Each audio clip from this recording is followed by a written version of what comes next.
Hi, everyone. Welcome. Thank you so much for joining. We'll just get started in a few minutes. As folks are hopping on, please feel free to settle in, get comfortable, answer our check-in question in the chat. We asked folks to invite friends and family to take action together. So if you're joining with anyone, feel free to introduce the group. As people are joining and sharing where you're from, we'd also love to know what is one thing you love about where you live or one thing that makes your community special.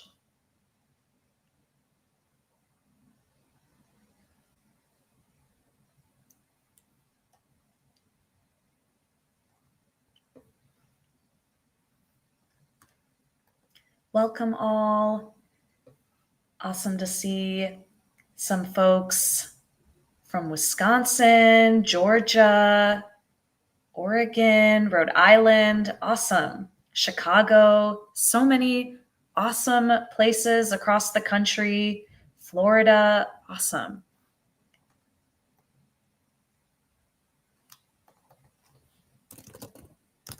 Welcome, folks. Welcome. So as mentioned, right, as folks are joining and sharing where you're from, we'd also love to know what's one thing you love about where you live or one thing that makes your community special.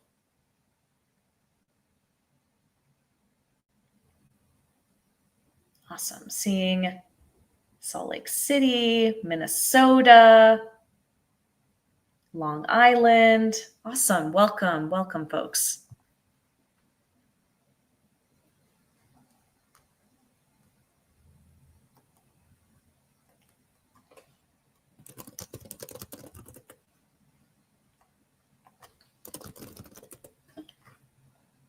Okay, great. Well, let's jump in. Hi, everyone. My name is Mahiyar Saru. I'm the Director of Beyond Fossil Fuels Policy, and I'm so excited to be hosting tonight. It's great to see some familiar names joining us. Many of you are returning and have participated in previous action hours. Thank you. It's also wonderful to see some new names. So welcome to those who are joining for the first time. And it's certainly been quite a summer. The Trump administration is continuing to take a sledgehammer to decades worth of environmental protections alongside authoritarian threats to illegally send the National Guard to any city he disagrees with the politics of. So if you're feeling overwhelmed, if it's feeling hard to focus or unclear where to take meaningful action, that makes sense.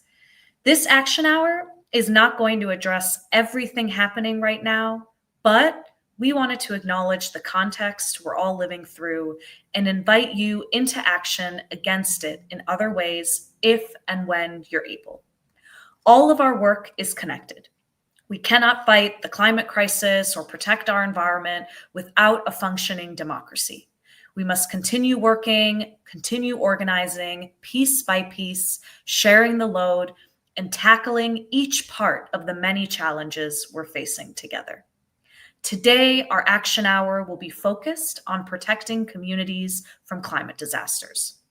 From Los Angeles to Texas to North Carolina and everywhere across the country, we know millions of people are feeling the impacts of extreme weather. But instead of providing support, the Trump administration is slashing critical relief programs like the National Weather Service and the Federal Emergency Management Agency, while doubling down on the fossil fuel pollution that's making these climate disasters worse, harming communities, and increasing costs for everyday people. But there's a solution. We can get our communities the support they need by making polluters pay for the damage they've done. Next, we'll discuss how we can prepare with our community for an unnatural disaster happens in our hometown and share a resource around packing an emergency go bag, which is a pack you have ready in case of any emergency situation, climate or otherwise. So I'm going to introduce this space a bit more in just a minute, but first I'd like to open with a video. We usually start with a quote or a poem, but today we're going to watch a video from the Make Polluters Pay campaign as a bit of an introduction in case folks aren't familiar with this effort. So we'll take a second to watch one video on youth activists organizing in California. And we've shared more resources in the worksheet if you want to learn more after the event. I'm so sorry. It looks like the video is not playing. We will have the video in the slides that we will share after the call. I am so sorry all for the technical difficulty. I don't know why this isn't working. Really apologize. I'll share a link in the chat too. No worries. So then let's jump in. And what are we doing here today? So for those of you who are new to the Sierra Club, welcome. The Sierra Club is one of the oldest and largest grassroots environmental organizations in the country. We have 64 chapters in every state, Washington, D.C., and Puerto Rico. We have an outings program that gets people into nature, and we run powerful national, state, and local campaigns to fight climate change, protect wild places, wildlife, and our communities from pollution. So we started doing action hours when Trump was elected with the intention of creating a monthly space for concerned, overwhelmed, busy people to make sense of what's coming at us and take meaningful action together. Since January, we've done some pretty good work. We've made tens and thousands of calls to Congress, submitted letters to the editor of thousands of local papers, shared hundreds of posts on social media, created art, and sent handwritten letters, and so much more. A lot of you have shared that this space was the first time you'd ever taken actions like these, and it was a lot easier than you thought it would be. That is so great to hear. So if you're feeling a little nervous or unsure because you've never done any of these things before, don't worry. We've got your back. Just like we've done before, we'll walk through exactly how to take these actions step by step. But first, we're going to start the session with an issue briefing where our Sierra Club experts will provide an overview. The only way we're going to fight to protect our communities and future is if more people get involved, build new advocacy skills, and take action. That is why we're so glad you're here. So we hope these action hours are one way that you can do that.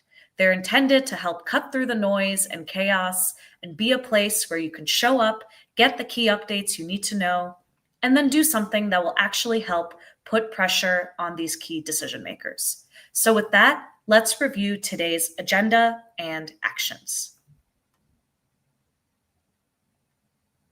Awesome. So as we mentioned, we started with a quick welcome, what we are doing here today.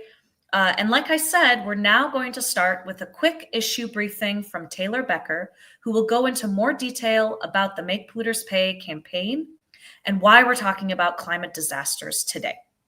We'll have a quick Q&A and then take two actions together. First, we'll be writing letters to the editor to Make Polluters Pay. Next, we'll be taking some time to think about what resources we have in our communities for if a disaster were to happen.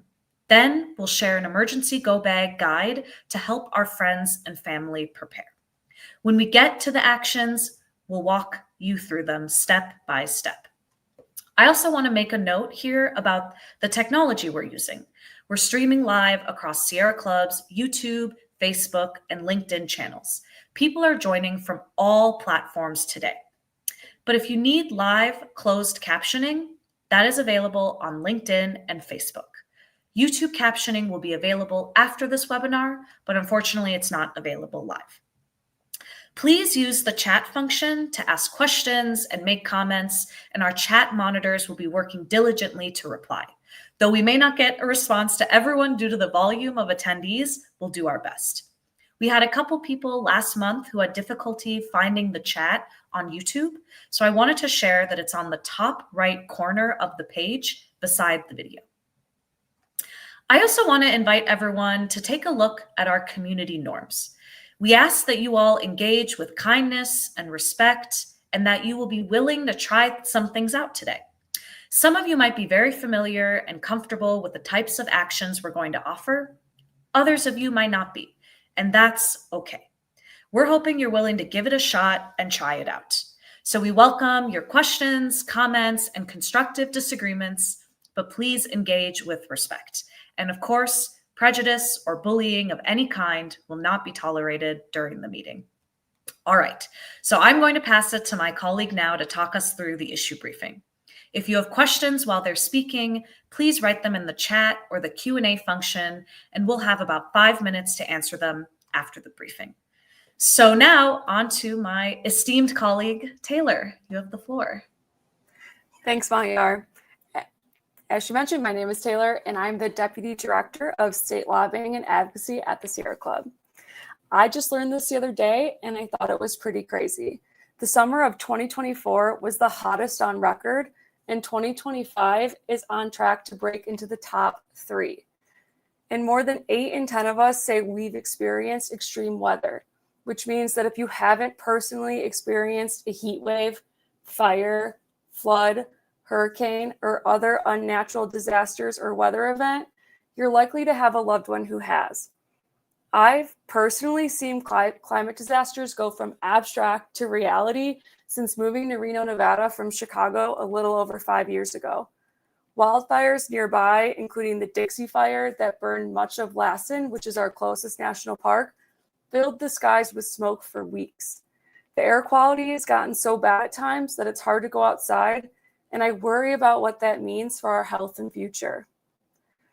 Climate change is here, and the science has been clear for decades that unmitigated climate change is making heat waves, fires, floods, hurricanes, and other weather events more severe, frequent, and longer lasting.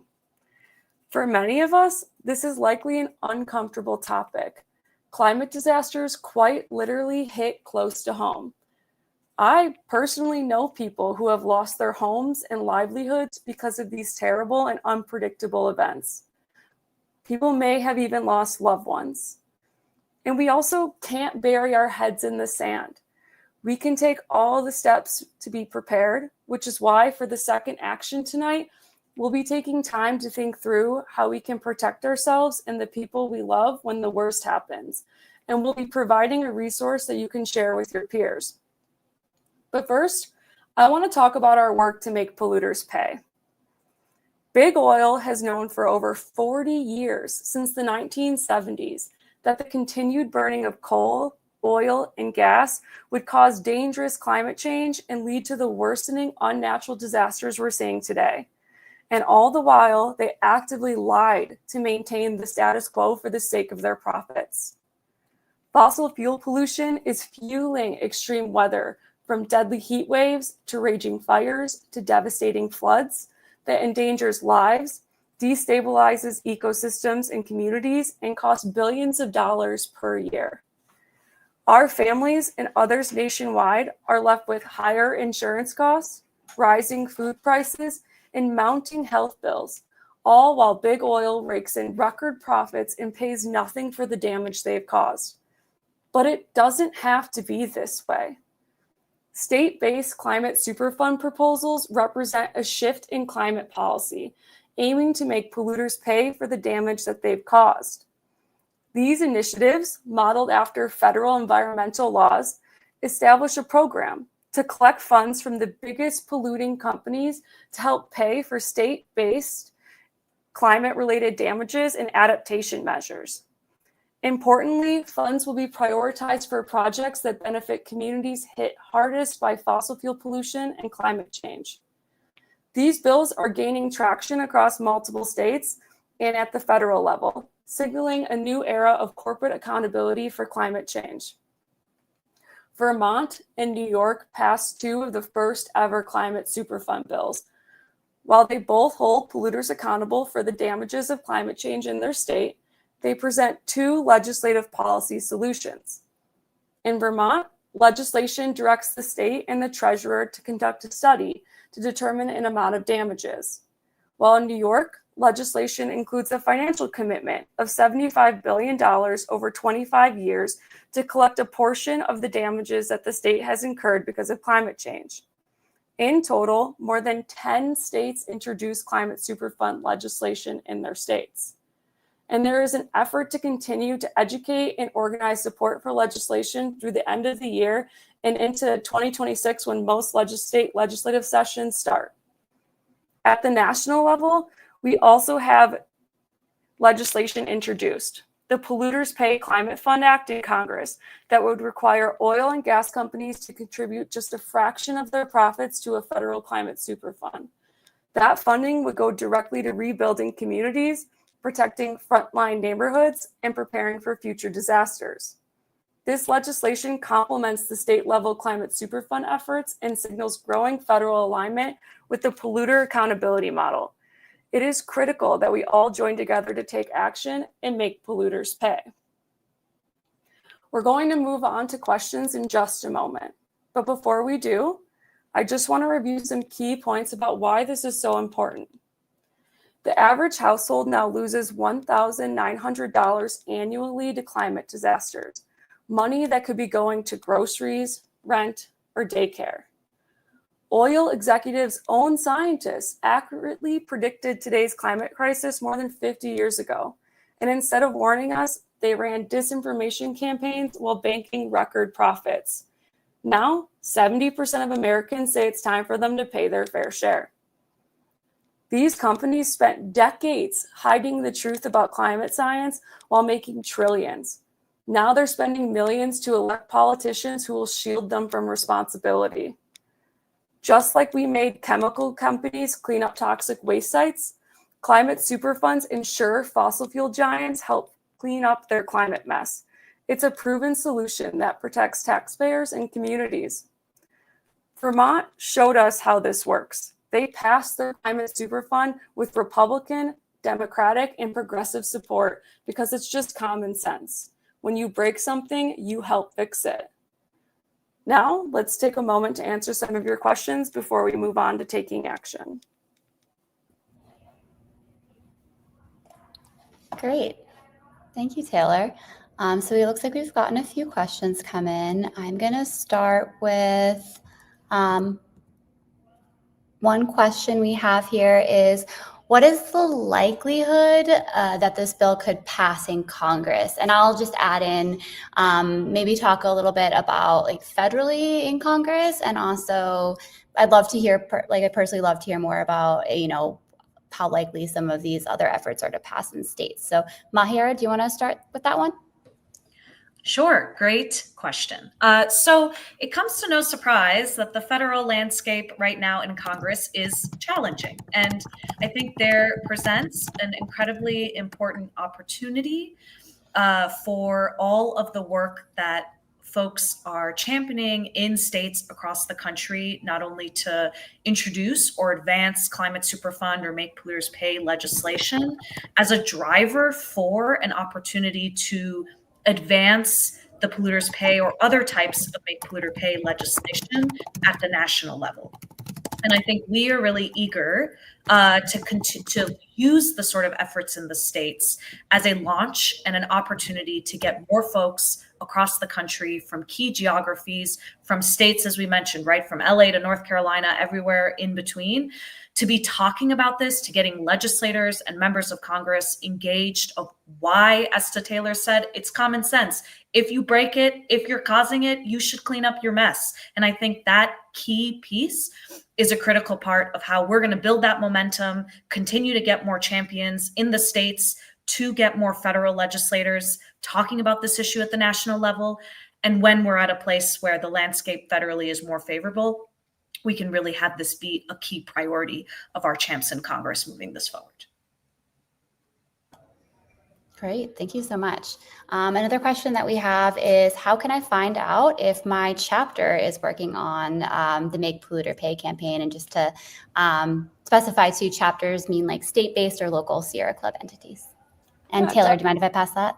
Yeah, yep. Definitely. So in a few minutes, you're going to hear how to get in contact with your local chapter. But I highly recommend, if you're interested, you just go and you can contact them and ask them. A lot of state legislatures are not in session right now. There are a few that go year round, and there are a few that take off years as well. So like my home state doesn't have legislative session next year. So we won't be working on this legislation. However, if you are interested in getting involved and hearing if they're working on this type of legislation, you can go to their websites. But as I said, Erica's also going to be sharing how to get in contact with them. And the best way is just to ask them. And right now, state chapters are starting to think about what they're going to be working on this year. So it might prompt some good ideas if they haven't already thought of it. Yeah, and I think the only other thing I would add is that in some states like California, New Jersey, Maryland, Massachusetts, there are pretty active campaigns that were, if you are interested from your chapter to plug in, as Taylor said, right, connect with your chapter and learn more. But those states in particular, I think, are doing a ton of really great work. There's other states like Connecticut, Maine, Tennessee, Oregon, Rhode Island, Hawaii, Virginia that all had some type of climate superfund legislation in 2025. And then others that I think are really planning for the future, whether it's Colorado, DC, Minnesota. And so really there, I think, is a huge opportunity, not only in the places where they're maybe further along with legislation, but others that are really starting to get that ball moving in the coming years too. That's great. I think we have time for one more question. So I'm going to go with, this is actually a really good question on where the funding can go. So could this funding really reduce further extreme weather impacts, or is it just paying for damages after the fact? Mahi or Taylor, do either of you have thoughts? I can take that. It really depends on how your state, if this is a state-based, not federal. So I'll let Mahiar talk federal, but I would say it really depends on how the state legislation is written. A lot of the times it is like earmarked for specific things. So yeah, it could go to green infrastructure, and it could go to like preventing those sort of climate disasters. But it also could go to like helping lower insurance and like covering insurance premiums for a lot of the times these happen and insurance companies can't afford to pay everybody out to help recover their losses. And so some of the bills have that written in there. There's a lot of different provisions that you're able to see what's written in. Some of it goes to public health. So I would say like check out if you're, Mahir listed a bunch of states, if the state has introduced the bill and you want to go nerd out a little bit like how I do and read it and see where the money goes. It really just depends on the state. Great. Mahir, anything to add? The federal legislation, to some extent, I think that effort is learning a ton from the great work that Taylor laid out in the states, right? So yes, it's a creation of a fund for big oil to pay into to pay for climate damages. But quite frankly, we have talked about the need for federal legislation for continued funding for many of these federal programs to help with climate mitigation and prevent, right, like having these opportunities to fund not just after the fact, but as a sort of preventative measure as well. So I think we're really learning and trying to adapt at the federal level. And I think a lot of the state opportunities can really help us as we're building this vision nationally. Great. Thank you so much both. And we appreciate all of the questions in the chat. We're going to need to move on. So we have plenty of time for our actions today, which is why folks are here. But we will try to get some of the rest of those questions answered in our follow-up. So I'm going to add the slides back. And yes, so like we said, we have 2 actions for folks to take today. The first one is writing a letter to local papers near you to build the momentum needed to pass Make Polluters Pay legislation and to make sure everybody knows about this important work. And then the next one we're going to be working on is discussing and sharing an emergency go bag resource. So for the first action, I'm going to pass to my colleague, Christian. And Hey everyone, thanks so much for being here. Before we dive in, I want to take a couple of minutes to talk about why letters to the editor, or LTEs, are such a powerful tool for our movement. When we write LTEs, we're doing more than just sharing our thoughts. We're shaping the public conversation. Local newspapers are still one of the most widely read and trusted sources of information in communities across the country. Decision makers, including members of Congress, keep close tabs on them to understand what their constituents care about. And that's why our voice matters.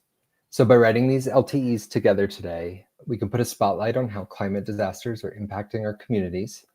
Personal stories here are extremely powerful. We can connect those harms directly to fossil fuel companies driving the climate crisis, build momentum for real solutions. In this case, that's the Polluters Pay Climate Fund Act on the national level. It's being proposed in Congress right now. If you're in one of the states that you know of that's taking action, that's another talking point that you can use. So today we're going to write personal letters to the editor together. And don't worry, you don't have to be an astute writer or a subject matter expert. What matters most is your story, your perspective, and your voice as a constituent.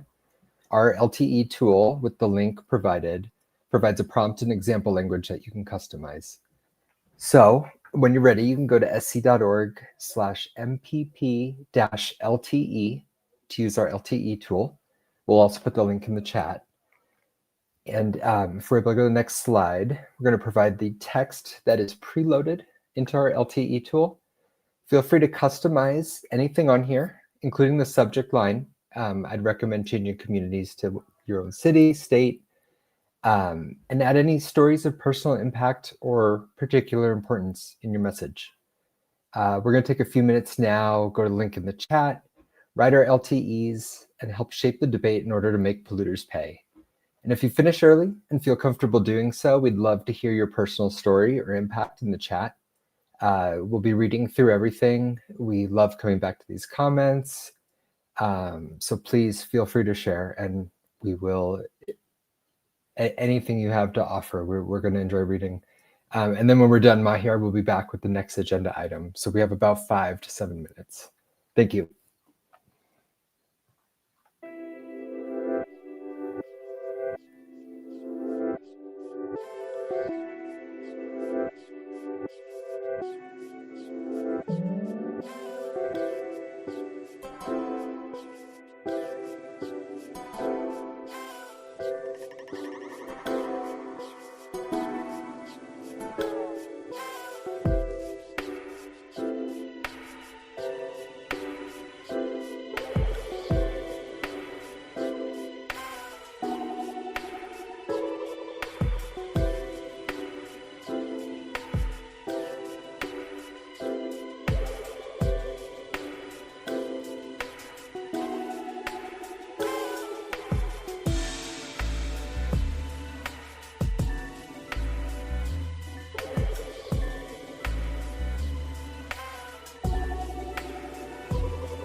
Amazing. Thank you all so much.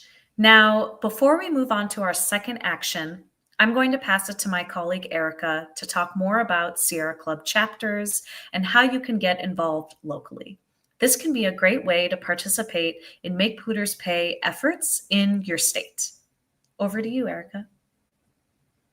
Hello, everyone. My name's Erica, and I'm happy to be with you all today. I'm a senior federal organizer here at Sierra Club. At Sierra Club, our chapters are the foundation of our movement. We have 64 chapters across the U.S. and Puerto Rico. Our chapters are building power on the ground to resist harmful environmental policies, push back against the Trump agenda, and tackle pressing environmental challenges at their state and local levels. No matter what's happening at the federal level, it's our chapters that bring people together to organize, take action, and make real progress in their communities. They help advance renewable energy solutions, advocate for clean air and water, protect wildlife and public lands, and ensure local voices are heard at state legislatures. But most importantly, they remind us that we are not in this fight alone. Sierra Club chapters create opportunities to build joy and community and give us the strength to continue the fight. By connecting with your local chapter, you can make an impact in your community while also helping to drive change at the federal level. We encourage you to get involved. You can follow the link that's going to be shared in the chat and connect with your local chapter. Thank you, Erica. Okay. So I hope folks are able to connect with their local chapter if you're not already. And now let's jump into our second action for the evening. So as many people may have noticed, if you've attended a past action hour, we asked you to do something a little bit different for this month by hosting a small watch party and joining this event with friends, family, or neighbors. Please don't worry if you didn't. Many of us are here solo. It won't affect your ability to participate in this next action. But for the second action, we're planning to brainstorm how to be in community if a disaster were to happen near us. And we'll also share an emergency go bag resource. So as Taylor mentioned earlier, thinking about the idea of an extreme weather event is even something on the smaller side can feel overwhelming. And if we've already experienced an unnatural disaster, it might bring up challenging memories. So please take the space you need and approach this topic with grace for yourself. And if you're not comfortable doing this activity right now, you're welcome to download the resource and do it another time or skip for now. With that being said, one of the best things that we can do to protect our families is to be prepared for if or when an extreme weather event or disaster were to happen near us. So while we obviously should be able to rely on insurance and government programs such as the National Weather Service and the Federal Emergency Management Agency, FEMA, unfortunately, we know the Trump administration is actively undermining, understaffing, and underfunding these programs and cutting a lot of resources. So what do we do? Well, we obviously can and should fight back against those cuts. We do have an action in the worksheet that you can take after this call. And one other thing that we can do is work to strengthen community resources to take care of one another. So you might have heard of the concept called mutual aid. If you haven't, it's basically the voluntary sharing of resources and services within our community to meet common needs. So that's usually something we do when there's a gap in what formal institutions or governments are providing. The basic idea is that people in our neighborhoods collaborate and use our collective skills to provide resources such as food or shelter or care or other direct support to one another, especially in times of a disaster when systems fail, so such as an extreme weather event. So as an example, I personally live in San Juan, Puerto Rico, and our electricity is run by a pretty horrible private company called Luma. The power goes out a lot, and when that happens, people, sometimes even businesses who have generators, will often invite neighbors and friends to come by, charge their device, use facilities. Community members will often share food that might go bad with one another, things like that. So I do want to be abundantly clear. Mutual aid does not take the place of fighting for more functional government systems and programs to support people. Both are very important. Okay, so for second action, we're going to do two things. The first thing we're going to do is we're going to take about 4 minutes to start to brainstorm these questions. So you're either going to do this in your group or individually. If you're in a group, I'd encourage you just to discuss with one another. If you're on your own, I would encourage you to write down your answers and maybe bring those answers to somebody in your community to discuss with later. The guiding questions, which we are in our worksheet and also up on the screen, or should be up on the screen soon. Hold on. There we go. So these 5 guiding questions, that's 4, but there's 2 in one of them, are really just something that you can work off of if you want to discuss outside of the frame of these questions here. That's absolutely fine. And then after we've brainstormed, we're going to download an emergency go bag and share it with 3 to 5 community friends or family members. No need for them to live nearby. This is applicable for anyone. So let's start and take 4 or 5 minutes to work on these questions. Once again, we're putting the worksheet with these questions. They're on the screen, and we also have the questions in the worksheet and in the guide.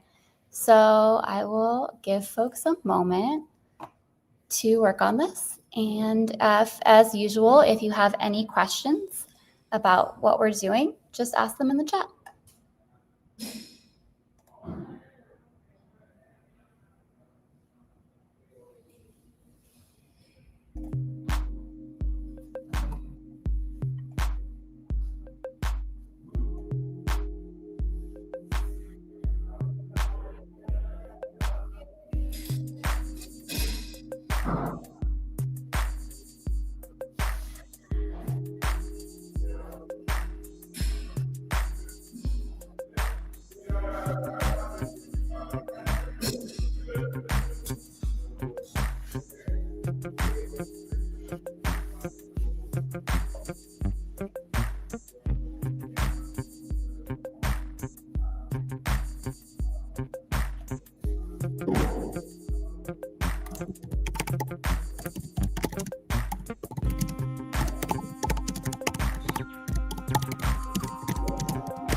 Okay, sorry for not being unmuted at the beginning of that, y'all. Thanks for the feedback.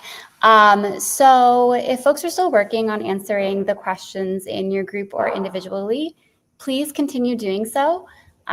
If you haven't, we're also going to download the full guide, which includes packing instructions along with these 4 questions. We're asking everyone to take a moment, download the guide for yourself. You can save it on your computer, your phone, you can print it off. And then if you are able, we're asking that you share it directly with 3 to 5 friends or family members who you think might find it useful. We also have a social media toolkit that you can share through social, or you can just share the link to the guide directly, whatever works well. So we're going to take a few minutes for that, or you can continue answering your questions, and then we will move on to wrapping up.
Okay, let's move on to next steps.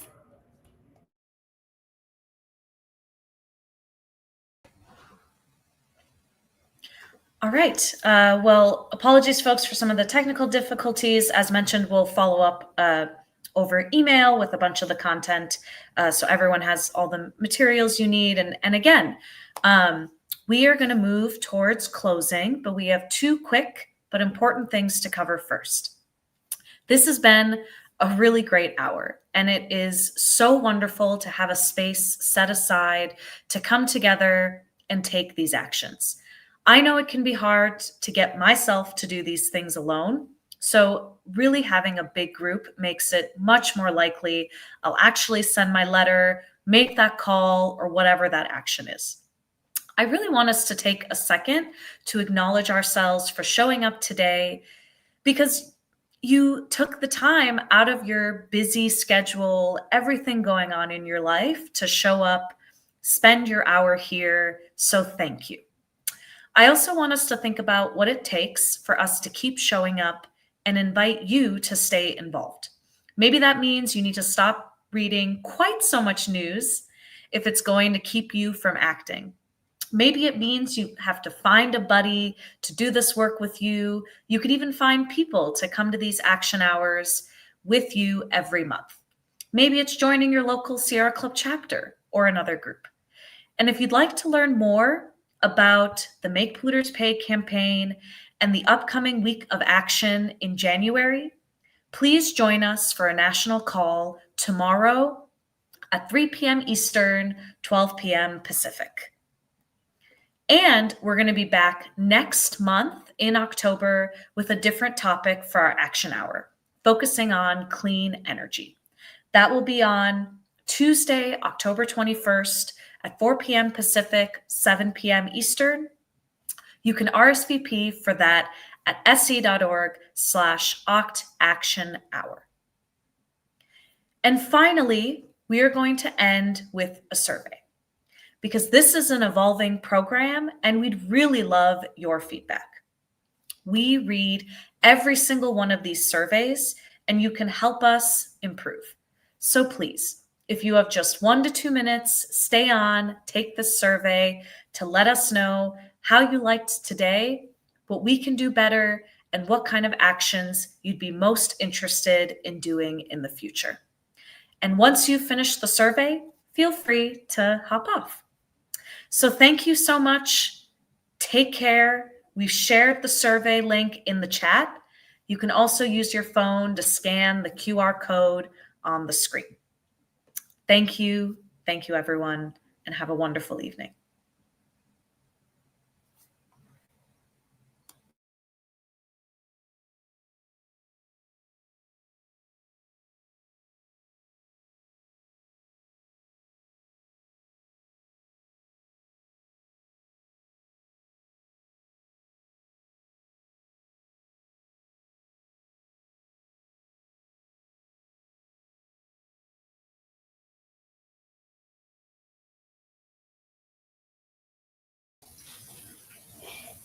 So sorry. So just wanted to let folks know as they're taking the survey, y'all are taking the survey and hopping off, that the links should be all fixed and shared in the chat. So if you use that sign up form, you should get the guide. And we also shared the link directly to the guide in the chat. And again, as we said, we'll be sharing everything in the follow-up resources.